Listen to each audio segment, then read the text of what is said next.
Hi friends, मैं ताहिर मंसूरी आपका अपने यूट्यूब चैनल ज्ञान क्लासेस में एक बार फिर से स्वागत करता हूं। आज हम अपनी सीरीज में कक्षा 11वीं विषय सांख्यिकी अर्थशास्त्र में जो सांख्यिकी का चैप्टर है उसे हल कराएंगे। तो यहाँ पर सांख्यिकी जो है वो बीए फाइनल में भी है, तो ये जो उसके कुछ चैप्टर्स जो हैं जो कक्षा 11वीं में डाल दिए गए हैं तो उन्हें बच्चों के लिए थोड़ा कठिन होता है हल करना, लेकिन वो सवाल सब सही होते हैं। तो हम सबसे पहले केंद्रीय प्रवृत्ति के माप जो दिए गए हैं उन्हें हल कराएंगे। तो केंद्रीय प्रवृत्ति के माप जो है उसके अंतर्गत समांतर माप, मध्यिका और बहुलक, ये 3 चैप्टरों को पढ़ना पड़ता है।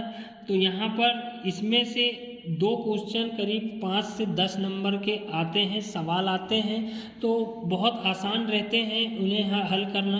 तो आइए शुरू करते हैं अपने वीडियो को।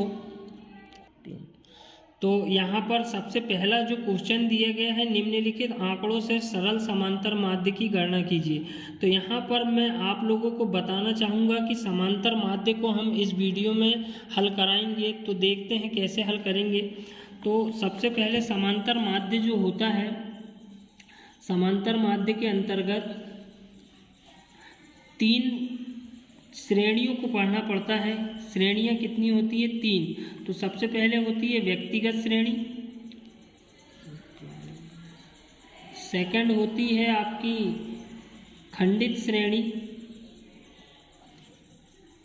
और थर्ड होती है आपकी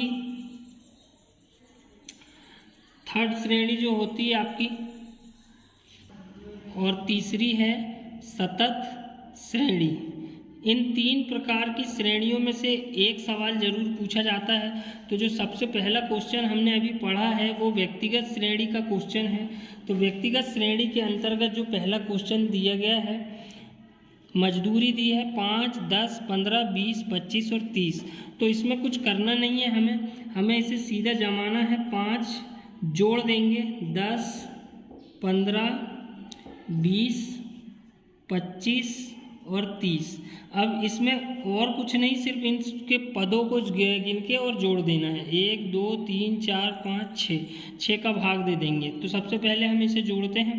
15 और 15 30 और 20 50, 50 75 75 105 105 105 में 6 का भाग दिया जाएगा। तो 6 कम 6 बचा कितना? 4 उठाएंगे 5, 6 सत्ते 42, बचा कितना? 3। भाग नहीं जा रहा तो भाग नहीं जाएगा तो शून्य लगेगा। 6 पंचे 30। तो इसका जो आंसर होगा वो 17.5 आएगा। तो स्टूडेंट इसका स्क्रीनशॉट लेकर और इस प्रश्न को हल कर सकते हैं, कॉपी पे उतार सकते हैं। इसके बाद हम अगले क्वेश्चन की ओर आते हैं। क्वेश्चन है 5 व्यक्तियों का मासिक व्यय रुपए में निम्न प्रकार दिया है: 132, 140, 144, 136 और 148। तो इसमें भी कुछ करना नहीं है, 5 संख्या दी गई है तो सबको आप जोड़ दें। 132, 140, 144, 136 और 148, और इसमें भाग दे दें 5 का। तो जो इसका आंसर होगा वो आंसर इसका आ जाएगा। तो इन 5 का जो योग आएगा वो 700 आएगा। 700 में 5 का भाग दे दिया जाएगा तो जो आएगा वो आपका आंसर कहलाएगा। 5 एकम 5 और 14 पंचे 70। तो इस प्रकार से जो इसका आंसर आएगा वो 140 आएगा। हो गया स्टार्ट। इसके बाद 5वां जो क्वेश्चन है, निम्नलिखित आंकड़ों की सहायता से समांतर माध्य ज्ञात कीजिए। 82 दिया है, 84, 86, 83, 80, 88, 85, 89, 79 और 86। इसका आप हमें कमेंट करके हल कर बताएंगे स्टूडेंट लोग, ठीक है। तो इसके बाद हम अगले टॉपिक की ओर चलते हैं।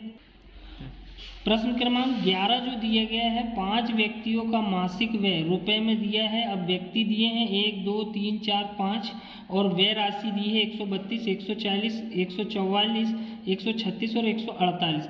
अब मैंने आप लोगों को इसके पिछले वाले सवाल में जो बताया था कि इसमें जो सवाल वो है कि व्यक्तिगत श्रेणी में केवल अंक दिए रहते हैं।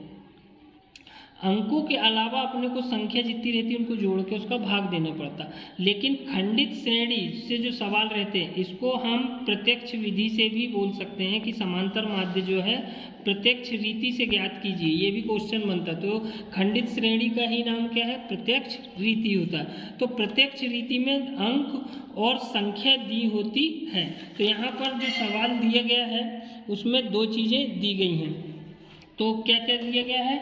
आपको व्यक्ति दिए हैं 1 2 3 4 5 और वेग दिए गए हैं 132, 140 और 144, 136 और 148। तो इसमें सबसे पहले हम लिखेंगे व्यक्ति। तो व्यक्ति कितने हैं? 1 4 और ये 5।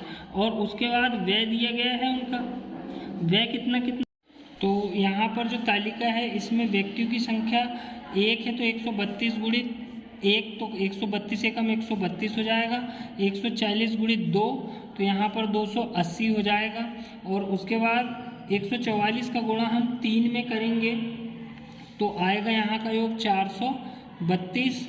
फिर 4 का गुणा 136 में किया जाएगा तो आएगा 544। और फिर उसके बाद 5 का गुणा 148 में करेंगे तो आएगा 740। इस प्रकार से हम इसका दोनों तरफ का योग लगा देंगे तो 2 2 4 और 4 8 हो जाएगा।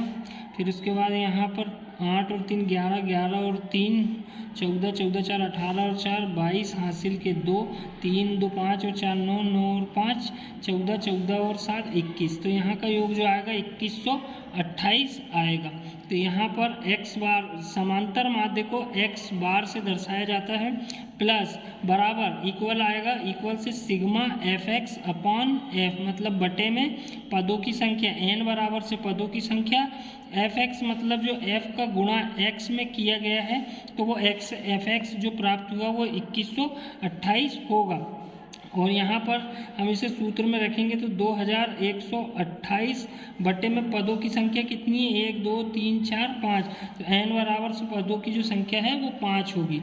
इस प्रकार हम इसका भाग दे देंगे 5 से, तो 5 1 कम 5, 5 4 20 बचा 1, उठाएंगे 2, 5 दूनी 10 बचा 2, उठाएंगे 8, तो 5 25 बचा 3, उठाएंगे।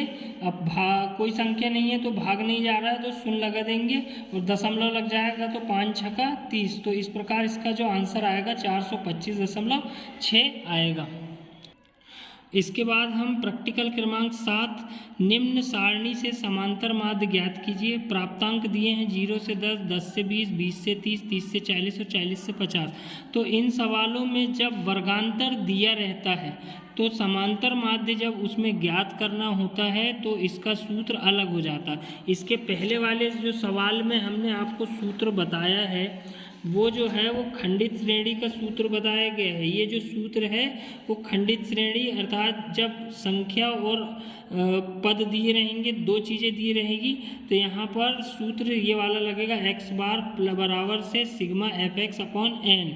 इसके अलावा जब प्रश्न में वर्गांतर दिया रहेगा, जैसे मैंने अभी आपको प्रश्न में समझाया हूँ कि 0 से 10, 10 से 20, 20 से 30, 30 से 40, 40 से 50, जब प्रश्न ऐसा दिया रहेगा तो सूत्र बदल जाएगा। इस सवाल को कैसे हल करते हैं आइए देखते हैं। तो यहाँ पर जो संख्या दी है, प्राप्तांक दिए हैं 0 से 10, 10 से 20, 20 से 30, 30 से 40 और 40 से 50, यहाँ तक संख्याएं दी हैं। अब हमें जब वर्गांतर दिया रहता है तो सवाल करने के लिए हमें इसके मध्य बिंदु की आवश्यकता होती है। मध्य बिंदु का मतलब ये होता है कि जब दोनों पदों को जोड़ दिया जाता है और उससे 2 से भाग दे दिया जाता है तो वह मध्य बिंदु निकल जाता है। जैसे 0 और 10 को जोड़ेंगे तो 10 ही आएगा, लेकिन उसका जो 2 से भाग देंगे तो उसका भाग क्या आएगा? मध्य बिंदु 5 आएगा। 10 और 20 को जोड़ेंगे तो कितना आएगा? 30। 30 का आधा कितना होता है? 15 होता है। 30 और 20 का आधा कितना होता है? 50। 50 का आधा 25। 30 और 40 70। 70 का आधा 35। 40 और 50 90 का आधा कितना होता है? 45 होता है। इसके बाद हमें इसमें से एक संख्या को कल्पित माध्य मानना पड़ता है। कल्पित माध्य मतलब जो होता है, कोई भी एक संख्या उठाकर हमें उसे x मानना पड़ता है और उसमें से उन संख्याओं को घटाना पड़ता है। हम इस सवाल में सबसे पहले छोटी संख्या को कल्पित माध्य मानकर उठाएंगे। तो x बराबर से जो है हमने बराबर 5 माना है, तो 5 में से सभी संख्याओं को जो घटाएंगे तो वो पूरी जो संख्याएं कहलाती है वो dx कहलाती। तो जो dx निकलेगा वो कैसे निकलेगा, 5 में से 5 गया तो क्या बचा 0, 15 में से 5 गया तो क्या बचा 10, 25 में से 5 गया तो 20, 35 में से 5 गया तो 30, 45 में से 5 गया तो 40। इस प्रकार से ये हमारा dx निकल कर सामने आ गया। इसके बाद f मतलब होता है फ्रीक्वेंसी, जो आवृत्ति रहती है वो प्रश्न में वर्गांतर के साथ दी रहेगी। तो यहाँ पर हमारे सामने जो छात्रों की संख्या दी गई है 10, 12, 20, 18 और 10, ये हमारी छात्रों की संख्या क्या कहलाएगी, f फ्रीक्वेंसी आवृत्ति कहलाएगी। तो उसे हम लिख देंगे पुस्तक से। तो 10, 12, 20, 18 और 10। इसके बाद हम इस सवाल को हल करेंगे। अब f का गुणा dx में कर देंगे तो पूरी संख्या क्या कहलाएगी, f dx कहलाएगी। तो dx का गुणा हम f में करेंगे तो 10 शून्यम कितना होता है 0, 12 दहाम होता है 120 और 2 दूनी होता है 4, 2 शून्य के 2 शून्य, 18 तिया होता है 54, 540 और 14 40 दहाम होता है 400। इस प्रकार से ये हमें f dx प्राप्त हो गया। अब f dx का टोटल मूल्य हमें जोड़ना होगा। तो ये शून्य का 0, 2 और 4 6, 5, 5, 10 और 4 14। तो इसका जो योग आ रहा है वो 1460 आएगा। अब हमें आवृत्ति की अभी टोटल की ज़रूरत पड़ेगी, तो वो हमें जोड़ना होगा। 8 और 2 10, 2 3 तो 5 6 और 1 7, यहाँ पर 70। तो आवृत्ति का जो योग आया है वो 70 आया। मैंने आपको पहले ही बता दिया हूँ कि समांतर माध्य को a से दर्शाया जाता है, और जो जब वर्गांतर दिए रहेगा तो उसका सूत्र भी बदल जाएगा। तो सूत्र हो जाएगा x प्लस f dx बटे में f, सब पदों की संख्या। तो x जो है, जो हमने कल्पित माध्य माने उसे हम x कहते हैं। तो x जो है वो हमारा 5 हो गया। उसके बाद f dx जो हमने टोटल जोड़े हैं वो उसका जो योग है वो हमें लिखना होगा 1460 और बटे में f मतलब बटों में 70 से भाग दे देंगे। तो यहाँ पर ये शून्य से ये शून्य कट गया। अब हम इसे काटेंगे, 7 दूनी 14। तो यहाँ पर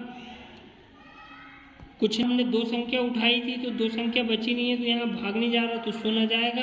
फिर उसके बाद 6 उठाएंगे तो 6 में भाग नहीं जा रहा तो हमें दशमलव लग जाएगा और फिर 0 लगाकर उसे काटेंगे। तो 7 8 56 बचा 4 उठाएंगे 0, 7 35। तो अधिकतम दशमलव के बाद अधिकतम 2 संख्याओं तक की संख्याएं ले लीजिए, उसके बाद की बाकी संख्या को छोड़ दिए।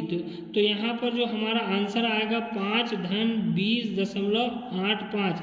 तो इस प्रकार से हमारा जो आंसर होगा 25.85, ये हमारा आंसर कहलाएगा समांतर माध्य का।